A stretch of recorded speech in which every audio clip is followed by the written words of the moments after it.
DGP లెవెల్లో ఉన్న వ్యక్తి అంటే డైరెక్టర్ జనరల్ ఆఫ్ పోలీస్ రవిశంకర్ని ఆంధ్రప్రదేశ్ గవర్నమెంట్, అందులో మరి ముఖ్యంగా క్రైమ్ ఇన్వెస్టిగేషన్ డిపార్ట్మెంట్ అంటే సిఐడి డిపార్ట్మెంట్కి సంబంధించిన ఒక డీజీపీని కూడా అసైన్ చేశారు. మరి ఒక టోల్ ఫ్రీ నంబర్ కూడా పెట్టే అవకాశం ఉన్నట్టు కూడా తెలుస్తుంది. సో మొత్తం మీద 2 తెలుగు రాష్ట్రాలు ప్రస్తుతానికి నందూస్ కపుల్ విషయంలో వాళ్ళు కాన్సన్ట్రేట్ చేస్తున్నారు. వాళ్ళు ఎవరైతే బాధితులు ఉన్నారో వారందరూ ముందుకు రండి, మీ దగ్గర ఉన్న ట్రాన్సాక్షన్స్, మీ దగ్గర ఉన్న ఎవిడెన్సెస్తో రండి, మీరు లండన్లో ఉన్నా మీరు ఇండియాలో ఉన్నా కూడా మీరు కంప్లైంట్ చేయొచ్చు, మీరు మాట్లాడవచ్చు అంటూ మొత్తం అయితే ఇటు తెలంగాణ పోలీసులు రియాక్ట్ అయ్యారు, ఆంధ్రప్రదేశ్ గవర్నమెంట్ రియాక్ట్ అయింది. దాంతోపాటు ఒక్కసారి గుంటూరులో ఇప్పటిదాకా అసలు ఇండియాలో నందూస్ కపుల్కి అసలు ఆఫీస్లే లేవంటూ కూడా అడ్వకేట్ మాట్లాడిన వీడియో సోషల్ మీడియాలో చక్కర్లో కొట్టింది ఇప్పటిదాకా. ఒకసారి వాళ్ళ గుంటూరు ఆఫీస్కి సంబంధించిన విజువల్స్ని ఒక్కసారి మీకు చూపించే ప్రయత్నం చేస్తా. ఎక్స్క్లూసివ్లీ ఆన్ ఆర్టీవీ మనం చూడొచ్చు రైట్ సైడ్ బాక్స్లో. గుంటూరు అరండల్పేట్ అనే ఏరియాలో ఫస్ట్ ఫ్లోర్లో మనం చూడొచ్చు. ఆ మిడిల్ బాక్స్లో చూడండి, ద డెస్టినీ అనే ఆఫీస్ కనిపిస్తుందా క్లియర్గా? ఎస్, ద డెస్టినీ అనే ఆఫీసు. దాంట్లో కింద బోర్డు పైన ఏమేమి రాస్తున్నారంటే చాలా క్లియర్గా 28 దేశాల్లో మా కార్యకలాపాలు ఉన్నాయి, 700 యూనివర్సిటీల్లో కూడా మా కార్యకలాపాలు ఉన్నాయి అంటూ మొత్తానికైతే ఆ ఆఫీస్ బోర్డు పైన కూడా మెన్షన్ చేశారు. సో ఈ డీటెయిల్స్ అన్నీ ఉన్నా కూడా అడ్వకేట్ మరి నందూస్ కపుల్ తరఫున మాట్లాడిన అడ్వకేట్ చాలా క్లియర్గా అసలు ఇండియాలో వాళ్ళకి ఆఫీసులు లేవు, వాళ్ళ పాస్పోర్ట్స్ కూడా లండన్ పాస్పోర్ట్స్ కాబట్టి వాళ్ళకి ఒక రకమైన ఇమ్యూనిటీ ఉంది, వాళ్ళని ఇండియన్ గవర్నమెంట్ ఏం చేయలేదు, వాళ్ళ మీద కేసులు కూడా వేయలేరు అంటూ మొత్తానికైతే గతంలో అడ్వకేట్ మాట్లాడిన మాటలని కొట్టి పారేస్తూ తెలంగాణ పోలీసులు, తెలంగాణ ప్రభుత్వం, అలాగే AP government serious action and reaction అనుకోవచ్చు ఒక రకాక. మనం చూడొచ్చు ఇటు వాట్సాప్లో వాళ్ళు ఎంతమందితో మోసం చేసి ఎన్ని కోట్లని ఇప్పటిదాకా వసూలు చేశారు అన్న దానిపై లెక్కింపులు జరుగుతున్నాయి. బాధితులందరూ కూడా ముందుకు రావాలి.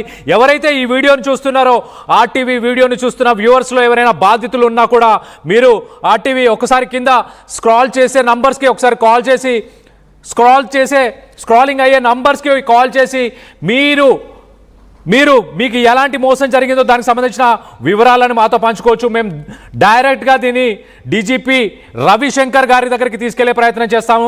అలాగే నందు ఫ్యామిలీని ఇండియాకి రప్పించి అరెస్ట్ చేయాలా, మరో పక్కన నందు ఫ్యామిలీ ప్రస్తుతానికి నందిని ఇండియాలోనే మరి ముఖ్యంగా విజయవాడ, గుంటూరు పరిసర ప్రాంతాల్లోనే ఉందంటూ కూడా ఇటు బాధితులు నాతో పర్సనల్గా ఫోన్ మాట్లాడి కూడా చెప్పుకొచ్చారు. సో మొత్తం మీద దీనికి సంబంధించి మరింత అప్డేట్ కూడా తీసుకునే ప్రయత్నం చేద్దాం. ప్రస్తుతానికి గుంటూరులో వాళ్ళ ఆఫీస్ విషయం కావచ్చు, బాధితులకు సంబంధించి మరిన్ని ఎఫ్ఐఆర్స్ కూడా జరుగుతున్నాయంటూ కూడా బాధితులు చెప్పుకొస్తున్నారు.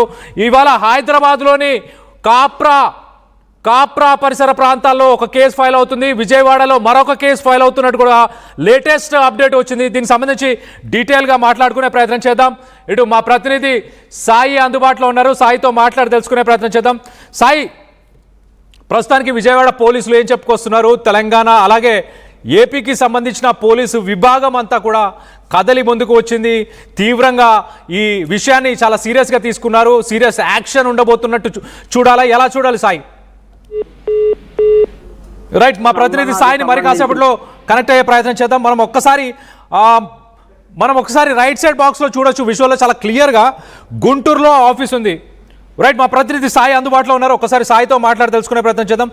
సాయి, చెప్పండి, 2 తెలుగు రాష్ట్రాలకు సంబంధించిన గవర్నమెంట్స్ రెస్పాండ్ అయ్యాయి, సీరియస్ యాక్షన్ ఉండబోతుంది అనుకోవాలా? వాళ్ళు చాలా క్లియర్గా మెన్షన్ చేస్తున్నారు. తెలంగాణ పోలీసులు అయితే ఏకంగా వీళ్ళ ఫోటోలోనే ట్విట్టర్లో ఆ పోస్ట్లో వీళ్ళ ఫోటోలోనే యూజ్ చేసి ఇలా ఎవరైనా మోసాలకు పాల్పడుతున్నారు, జాగ్రత్తగా ఉండండి, ఇలాంటి మోసాలు ఎవరైనా ఇలా మోసపోయి ఉంటే వాళ్ళు కూడా మమ్మల్ని కన్సల్ట్ అవ్వండి అంటూ కూడా వాళ్ళ ఫోటోని బహిర్గతంగానే వాడుతున్నారు. సో అంటే వీళ్ళ తప్పిదాలు ఉన్నాయని పోలీసు విభాగం కూడా గమనించింది, వాటిని యాక్సెప్ట్ చేస్తూనే యాక్షన్ ఉండబోతుంది అని చెప్తున్నారా? ఎలా చూడాలి సాయి? ప్రధానంగా యూట్యూబర్ నందనకి సంబంధించినటువంటి అంశంలో అయితే వాళ్ళు ఖండిస్తున్నటువంటి అంశాలు ఏవైతే మాకు ఎలాంటి సంబంధం లేదనే విధంగా చెప్తున్నప్పటికీ మాత్రం కేసుకి సంబంధించి కానీ లేకపోతే బాధితులు వస్తున్నటువంటి వారి సంఖ్య కూడా గమనీయంగా పెరుగుతున్నటువంటి పరిస్థితులు ఉన్నాయి. ఈ కేసులో యూట్యూబర్ రమానందన ఆమె భర్తకి అయితే ఉచ్చు బిగిస్తుందనే విధంగా చెప్పొచ్చు. ప్రధానంగా ఈ కేసు అంశానికి సంబంధించి యూకే వీసాల రెన్యువల్ పేరుతో కోట్ల రూపాయలు కొల్లగొట్టారంటూ కూడా అనేక మంది బాధితులైతే బయటకు వచ్చి వాళ్ళు ఫిర్యాదులు చేస్తున్నారు. 6 నెలల క్రితం నమోదైనటువంటి కేసుకు సంబంధించినటువంటి అంశంలో ఇప్పుడు పోలీసులు బయటికి రావడంతో మిగిలినటువంటి బాధితులంతా కూడా వెలుగులోకి వస్తున్నటువంటి పరిస్థితులు అయితే కనిపిస్తున్నాయి. కానీ ఈ అంశాన్ని అంటే అనేక సార్లు ఈ కేసుకు సంబంధించినటువంటి దానిపైన ఆర్సీబీలో ప్రచారాలు రావడం కానీ అదేవిధంగా పోలీసులు ముందుకు వెళ్తున్నటువంటి పరిస్థితుల్లో యూట్యూబ్ లో డైరెక్ట్ గా నందన వీడియోల పైన కూడా సోషల్ మీడియా వేదికగా ఏకి పారేస్తున్నటువంటి పరిస్థితులు అయితే ఉన్నాయి. కంపల్సరిగా వాళ్ళని అరెస్ట్ చేయాలనే విధంగా కూడా సోషల్ మీడియా వేదికగా కూడా చాలా మంది అయితే కోరుతున్నటువంటి పరిస్థితులు కనిపిస్తుంది. మొత్తంగా చూస్తే మాత్రం ప్రజెంట్ అయితే ఈ కేసుకు సంబంధించినటువంటి అంశంలో ఎన్టీఆర్ జిల్లాలో మరో కేసు కూడా నమోదయ్యేటటువంటి అవకాశాలు కనిపిస్తున్నాయి. మొత్తంగా ఏపీ పోలీసులు అయితే ఈ కేసుని చాలా సీరియస్ గా తీసుకున్నట్లు కూడా కనిపిస్తుంది. దీంతో నందు కపుల్స్ ఎవరైతే ఉన్నారో వాళ్ళకి లుకౌట్ నోటీస్ కూడా ఏపీ పోలీసులు అయితే ఇష్యూ చేసినట్లు కూడా క్లియర్ గా తెలుస్తుంది. అంటే లుకౌట్ నోటీస్ కనుక జారీ చేస్తే కంపల్సరీగా వాళ్ళు ఎక్కడున్నా కూడా ఈ కేసుకు సంబంధించినటువంటి అంశంలో వాళ్ళు రానున్న రోజుల్లో అంటే విదేశాలకి ఒకవేళ వాళ్ళు ఇండియాలో ఉంటే మాత్రం విదేశాలకు వెళ్ళేటటువంటి పరిస్థితులలో విదేశాల్లో ఉన్నా కూడా వాళ్ళకి సంబంధించినటువంటి యాక్షన్ అనేది విదేశాల్లో ఉండేటటువంటి పోలీసులు కూడా సీరియస్ గా ముందుకు వెళ్ళేటటువంటి పరిస్థితులు కనిపిస్తున్నాయి. కంపల్సరీగా వాళ్ళు ఒకవేళ కనుక యూకేలో కానీ ఎక్కడన్నా ఉంటే కంపల్సరీగా అక్కడ పోలీసులతో కూడా ఏపీ పోలీసులు అయితే అప్రోచ్ అయ్యేటటువంటి అవకాశాలు కూడా కనిపిస్తున్నాయి. దాంతో పాటు ఈ డెస్టినీ అనేటటువంటి ఈ సమస్య ఏదైతే ఉందో అది గుంటూరుతో పాటు మరికొన్ని కార్యకలాపాలు కూడా వాళ్ళు నెరవేరుస్తున్నటువంటి నేపథ్యం ఉంది. కాబట్టి వాళ్ళు ఎక్కడ ఈ కార్యాలయాలకు సంబంధించినటువంటి వాళ్ళకు కూడా నోటీసులు ఇచ్చేటటువంటి అవకాశాలు కనిపిస్తున్నాయి. ఇందులో పనిచేసేటటువంటి ఎవరైతే కీలకంగా ఉండేటటువంటి ఉద్యోగులు ఉంటారో వాళ్ళు కూడా కంపల్సరీగా విదేశాలకు వెళ్ళేటటువంటి పరిస్థితులు లేకుండా కూడా చర్యలు తీసుకుంటున్నారు.